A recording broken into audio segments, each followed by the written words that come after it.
السلام عليكم ورحمة الله وبركاته. ازيكم حبايبي؟ عاملين ايه؟ يا رب تكونوا بألف خير. هنعمل مع بعض الجبنة البيضة. هنعملها مع بعض بطريقة سهلة خالص وبسيطة. هتعمليها في البيت بدل ما بتشتريها غالية. هتجيبي اللبن وتعمليها انت بايديكي. هتبقى حاجة نظيفة لولادك بدل اللي انت بتشتريها مش عارفة هي لبن او هي ايه. فيلا بينا نشوف هنعمل الجبنة البيضة ازاي. اول حاجة عندي هنا اللبن، بسيب اللبن في التلاجة يوم. بجيبه بالليل واقوم الصبح اعمله زي ما انتم شايفين كده، بيطلع لي القشطه اللي على الوش دي ممكن تجمعي كميه وتسيحيها تبقى سمنه. تعمليها سمنه بلدي. يعني انت بتجيبي اللبن بتشتريه لبن. يعني ايه؟ لبن فلاحي، لازم يكون لبن فلاحي، ما ينفعش اللبن المبستر اللي انتوا بتشتريه في العلبه ده، لا. عايزين لبن فلاحي زي ما احنا شايفين مع بعض كده. اشتلت القشطه اللي على الوش زي ما احنا شايفين. والقشطه زي ما قلنا يا حبايبي، القشطه دي ممكن تجمعي كميه وتضربيها زبده، تعمليها زبده وتسيحيها تبقى معاكي سمنه زي الفل، سمنه بلدي.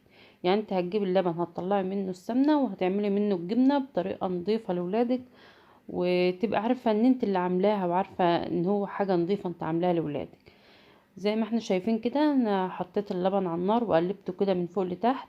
وبعدين حطيت عليه معلقة منفعة او بيسموها كل واحد في بلده بيسميها بمسمى بقى.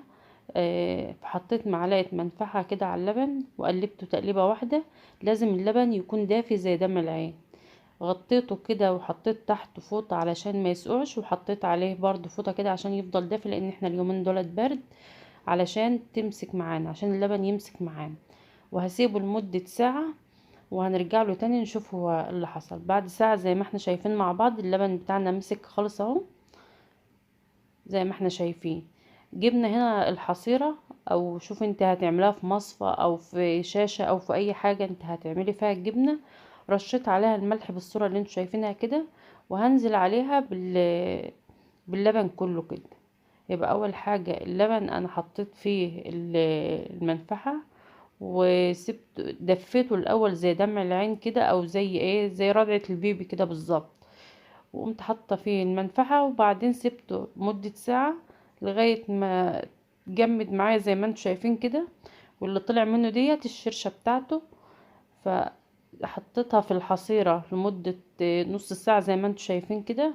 وبعدين اما هي اتمسكت في بعضها وطردت الميه بتاعتها اهي، قطعتها على طول. يعني هي ما بتاخدش منك وقت وسهله وبسيطه خالص.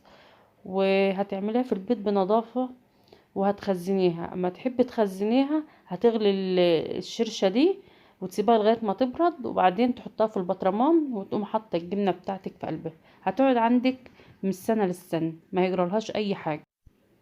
بس الجبنة دي احنا هناكلها على طول، فعلشان كده انا مش هخزنها. لكن ما انا بقولك على الطرق اللي انت ممكن تخزنيها بيها. زي ما احنا شايفين كده حطيناها في قلب المية بتاعتها اللي هي الشرشة. وحطيت عليها شوية ملح. الملح ده بيبقى حسب الرغبة، عايزة تخليها ملح عايزة تخليها عذبة. فدي حاجة بترجع لك انت وتبقى تبع رغبتك انت. وده حبايب الجبنة اللي احنا عملناها مع بعض. شايفين؟ هتعمليها في البيت بكل سهولة. جبنة جميلة وكريمة خالص.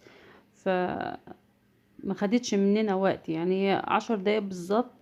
يعني انت بتدفعها على النار وتحطيها في المصفى او الحصير او ايا كان اللي عندك، وبتطلع لك الجبنه بالشكل اللي انتوا شايفينه ده. يا ريت تشتركوا في القناه وتفعلوا الجرس، ويا ريت ما تبخلوش عليا باللايك.